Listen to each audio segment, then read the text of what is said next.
नमस्कार दोस्तों, मैं हूं जितेंद्र दीक्षित। 4 पीएम महाराष्ट्र में आपका स्वागत है। 2024 के जो लोकसभा चुनाव होने जा रहे हैं, उनमें मुख्य टकराव जो होगा, वो एनडीए और इंडिया गठबंधन के बीच होने वाला है। इन दोनों गठबंधनों के बीच ये टकराव होगा। जहां तक एनडीए का सवाल है, तो मामला क्लियर है कि नरेंद्र मोदी जो है प्रधानमंत्री पद के चेहरा होंगे।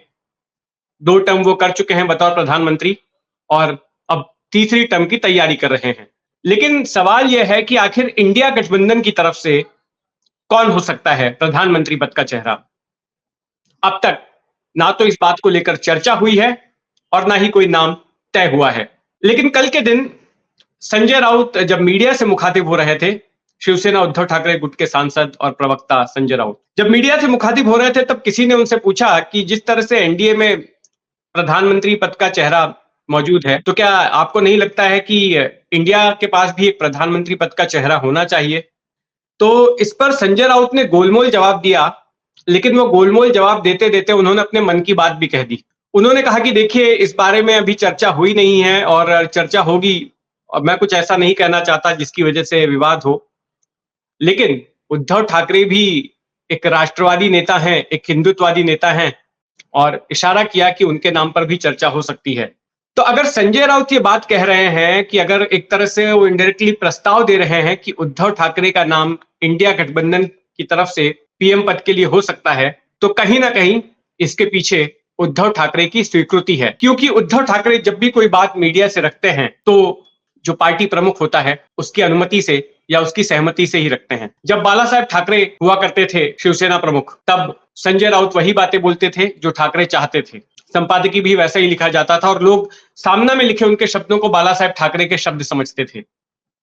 और फिर जब उद्धव ठाकरे ने कमान संभाली पार्टी की, तो संजय राउत उद्धव की भाषा बोलने लगे।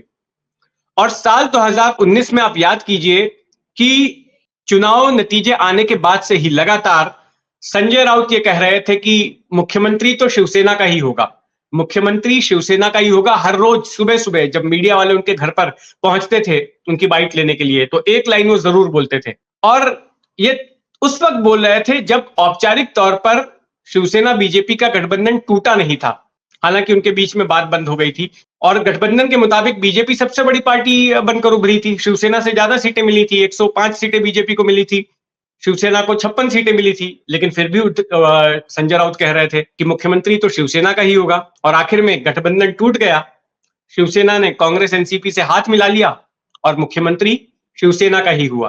तो उनको अंदाजा था कि उद्धव ठाकरे की हसरत क्या है और उसी बात को बार बार कह रहे थे। अब संजय राउत के इस बयान से यह बात साफ पता चलती है कि उद्धव ठाकरे की हसरत देश का प्रधानमंत्री बनने की है। लेकिन क्या यह मुमकिन हो पाएगा? क्योंकि और भी कई नाम बीच में उछले थे कि वे दावेदार हो सकते हैं प्रधानमंत्री पद के लिए। नीतीश कुमार का नाम उछला था, मल्लिकार्जुन खड़गे का नाम उछला था, राहुल गांधी का नाम उछला था, और भी जो क्षेत्रीय पार्टियां हैं उनके नेताओं की महत्वाकांक्षा हो सकती है। तो इस पर चर्चा होगी। लेकिन सबसे बड़ा सवाल यह है कि पहले इंडिया गठबंधन के तमाम घटक दल आपस में बैठे तो सही, बात तो करें। क्योंकि पिछले 1-2 महीने में जब ये 5 राज्यों के चुनाव प्रचार का दौर चल रहा था, उस दौरान इनके बीच में आपसी झगड़ों की काफी खबरें सामने आई। कमलनाथ ने कह दिया अखिलेश यादव को कौन अखिलेश वखिलेश, फिर अखिलेश ने उल्टा बयान दिया।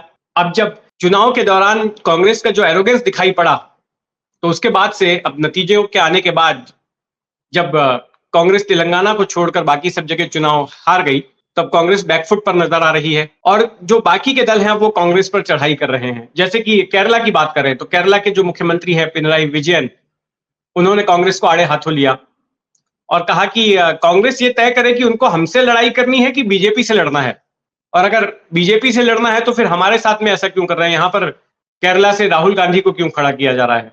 पिछला चुनाव उन्होंने वहां से भी लड़ा था, केरला से वहां के ही सांसद बने थे। वो 2 जगहों से चुनाव लड़ा था, अमेठी और वायनाड से। अमेठी का हार गए थे चुनाव, तो ये बात कही।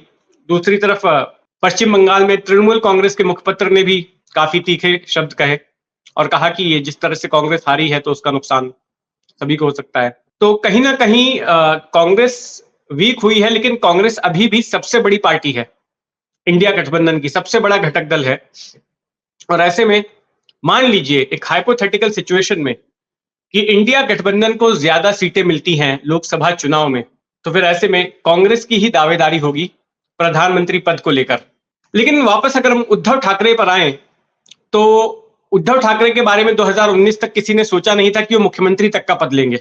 सभी को यह लग रहा था कि जैसे उनके पिता बाला साहब ठाकरे ने एक शपथ ले रखी थी कि मैं अपने जीवन काल में ना कभी अपनी आत्मकथा लिखूंगा और ना ही कभी कोई सरकारी पद, ना सत्ता का कोई पद स्वीकारूंगा। यहां तक कि जब 1995 में पहली बार राज्य में महाराष्ट्र में शिवसेना बीजेपी की सत्ता आई थी, तब बाला साहब ठाकरे चाहते तो खुद मुख्यमंत्री बन सकते थे, लेकिन वो खुद नहीं बने। उन्होंने मनोहर जोशी को मुख्यमंत्री बनाया और 4 साल के बाद उन्हें हटाकर नारायण राणे को मुख्यमंत्री बना दिया। और जब उनसे सवाल पूछा गया कि आप खुद क्यों नहीं बन रहे, तो उन्होंने कहा मैं भले ही नहीं बन रहा हूं, लेकिन सत्ता का रिमोट कंट्रोल तो मेरे हाथ में है ना। तो रिमोट कंट्रोल से वो सरकार चलाते थे और मुख्यमंत्री से ज्यादा पावरफुल आदमी माने जाते थे। तो सबको लगा कि 2019 में जब शिवसेना कांग्रेस और एनसीपी के साथ सरकार बनाएगी, तो फिर उद्धव ठाकरे भी वही पैटर्न अपनाएंगे अपने पिताश्री वाला। लेकिन ऐसा नहीं था। उद्धव ठाकरे ने स्वीकार किया मुख्यमंत्री बनना, और इसके पीछे बताया जाता है कि एक तो शरद पवार जिम्मेदार रहे उन्हें मनाने में, और दूसरा उद्धव ठाकरे की पत्नी रश्मि ठाकरे और बेटे आदित्य ठाकरे ने भी इंसिस्ट किया कि आपको मुख्यमंत्री बनना चाहिए बजाय किसी और को बनाने के। और ये एक बड़ी वजह भी रही शिवसेना में बगावत की, क्योंकि एकनाथ शिंदे को लग रहा था कि उद्धव ठाकरे भी पिता बाला साहब ठाकरे के जैसे रिमोट कंट्रोल से सरकार चलाएंगे और मैं मुख्यमंत्री बन जाऊंगा। उन्हें विधायक दल का नेता भी बना दिया था उद्धव ठाकरे ने, लेकिन उद्धव ठाकरे खुद मुख्यमंत्री बन गए। उनके बेटे आदित्य ठाकरे ने, जिसने पहली बार ही चुनाव लड़ा था, उसको सीधा मंत्री बना दिया, वो भी राज्य मंत्री नहीं कैबिनेट मंत्री बना दिया। तो ये बात कहीं ना कहीं एकनाथ शिंदे को अखर रही थी, और फिर वो सारा कुछ पिछले साल एक बगावत के तौर पर सामने आ गया। खैर, अब उम्मीद की जा रही है कि दिसंबर के तीसरे हफ्ते में इंडिया गठबंधन बैठेगा और उसमें तमाम मुद्दों पर चर्चा होगी। संजय राउत का उद्धव ठाकरे को लेकर दिया गया बयान इसलिए महत्वपूर्ण है क्योंकि इंडिया गठबंधन की कोऑर्डिनेशन कमेटी के वो सदस्य हैं और एक मुखर आवाज है इस गठबंधन की। तो खैर, जो भी बात आगे निकलकर सामने आती है, हमारी उस पर नजर बनी रहेगी। आप भी अपनी नजर बनाए रखें 4 PM महाराष्ट्र पर, और अगर आपने अब तक इस चैनल को सब्सक्राइब नहीं किया है तो सब्सक्राइब कर लें। जय हिंद।